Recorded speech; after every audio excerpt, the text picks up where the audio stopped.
हर किस्म के रूहानी जिस्मानी मसाइल और वज़ाइफ के लिए पीर इकबाल कुरैशी चैनल को सब्सक्राइब करें। नहमदुहु व नुसल्ली व नुसल्लिमु अला रसूलिहिल करीम, अम्मा बाद फ़अऊज़ु बिल्लाहि मिनश शैतानिर रजीम, बिस्मिल्लाहिर रहमानिर रहीम। जमादुस सानी की 21, 22, 23 3 दिन का मैं अमल दे रहा हूँ, जिसकी बदौलत अल्लाह की मदद आपके साथ फौरी आ जाएगी। जिस मकसद के लिए भी आप दुआ करेंगे, अल्लाह फौरी उस मकसद को पूरा भी फरमाएगा और अल्लाह की खुसूसी मदद आपके साथ आएगी। आप बहुत ज़्यादा जो है परेशानियों में घिरे हुए हैं और आपको नज़र आता है कि कोई आपके साथ ताउन नहीं करता,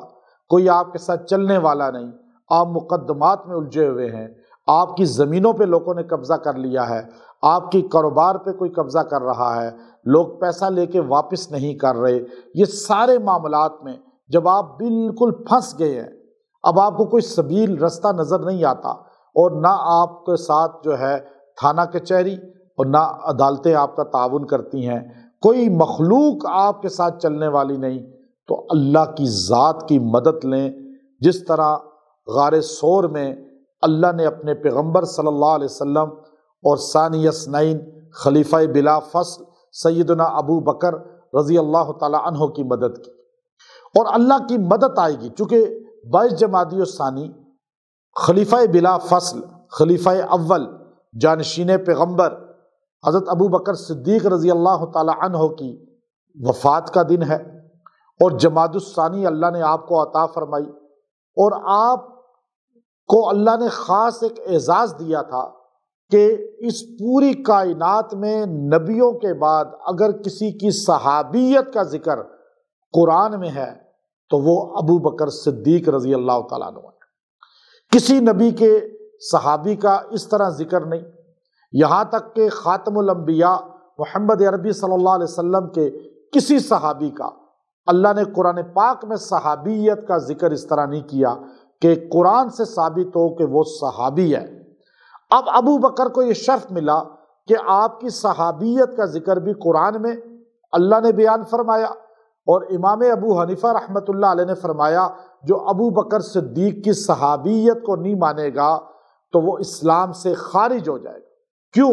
कि कुरान का इनकार तो कुफ्र है ना, तो अबू बकर की सहाबियत कुरान पाक के पारों से साबित है। ये जो वजीफ़ा मैं आपको दे रहा हूँ, ये वही अल्फाज हैं जो रब्बे करीम ने मुश्किल दौर में,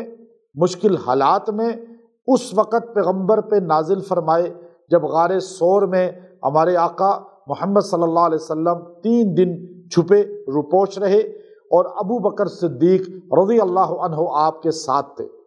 और इब्ने हजर अस्क़लानी रहमतुल्लाह अलैह ने क्या ही लिखा, आपने फरमाया कि अबू बकर की गोद में पैगम्बर का सर था और आपके सर मुबारक जो थे वो आपका सर मुबारक अबू बकर सिद्दीक़ की गोद में था, और अबू बकर 3 दिन तक पैगम्बर के चेहरे की ज़ियारत करते रहे और पैगम्बर अबू बकर को देखते रहे, और ऐसे लगता था जैसे कुरान पाक नबी का चेहरा है और रहल अबू बकर की गोद है। और ऐसे अल्लाह ने दोनों को जोड़ा जिनका जिक्र कुरान ने किया सानी यसनैन सूरह तौबा में। सानी यसनैन वो सानी था, दूसरा था, दूसरों का में से, अब 2 में से दूसरा था। यानी अल्लाह ने, अजीब बात है कि जब मूसा कलीमुल्लाह के हवारियों का जिक्र आया तो उन्होंने कहा अंत व रब्बुका फ़क़ातिला इन्ना हाहुना क़ाइदून, ऐ मूसा आप और आपका रब लड़े, हम तो यहाँ बैठे हैं, हम तो जाके लड़ नहीं सकते, हम तो बैठ के देखेंगे, आप लड़ें, आपका रब लड़े। तो मूसा कलीमुल्लाह जब अपनी कौम को लेकर दरिया नील के किनारे पहुँचे, फ़िरऔन पीछे और आगे दरिया, दोनों तरफ मौत नज़र आ रही थी, कौम ने कहा अब तो मारे गए। तो उस वक़्त हज़रत मूसा अलैहिस्सलाम ने जो जुमला बोला, इन्ना माइया रब्बी सयहदीन, बेशक मेरा रब मेरे साथ है, माइया मेरे साथ है, ये नहीं कहा कौम हम सब के साथ है। लेकिन यहाँ जब पैगम्बर गार में अबू बकर साथ हैं और سراقہ، ابو جہل اور بڑے بڑے مشرکین قاتلین وہ غار کے دہانے پہ کھڑے ہیں، اور وہ یوں نیچے جھانک کے دیکھیں تو پیغمبر اور ابو بکر ان کو نظر آ جائیں گے، لیکن اس خوف کے عالم میں، پریشانی کے عالم میں، بے سر و سامانی کے عالم میں، جب کوئی بھی نہیں تھا لیکن رب تھا، اللہ تھا، تو اس وقت اللہ نے پیغمبر کے اوپر قرآن پاک کی یہ آیت نازل فرمائی اور پیغمبر کو تسلی دی۔ پیغمبر نے وہی الفاظ اپنی زبان مطہر سے ارشاد فرمائے، ابو بکر صدیق کو تسلی دی، اور یہ الفاظ کیا تھے؟ فرمایا ثانی اثنین، اور وہ دوسرا تھا دوسرے میں سے، اب وہ دونوں کا ذکر کیا۔ اذ یقول، جب آپ نے فرمایا لصاحبی ہی، اپنے صحابی سے یعنی ابو بکر صدیق سے، کیا فرمایا؟ لا تحزن، غم نہ کرو، ان اللہ، بے شک اللہ تعالیٰ، معنا، معینی کا معنا، ہم دونوں کے ساتھ ہے۔ پہلے بھی دو کا ذکر ثانی اثنین، اور معنا کہہ کے بھی دو کا ذکر، پتہ چلا نبی اور صدیق ایسے دو بن گئے، ایک من تو شدم تو من شدی، من تن شدم تو جا شدی، تاکس نہ گوید بعد ازی من دی گرم تو دی گری، کہ دونوں ایسے ایک ہو گئے کہ کہتے ہیں ایک جسم اور ایک روح جیسے مل کے ایک بنتا ہے باڈی، اسی طرح دونوں ایک جسم ایک روح بن گئے۔ اب اللہ نے دونوں کا ذکر کیا، آج بھی مزار میں دونوں ساتھ ہیں اور قیامت تک ساتھ رہیں گے، جنت میں بھی ساتھ ہیں۔ تو اب آپ دیکھیے، آپ کو بھی کوئی سہارا نہیں،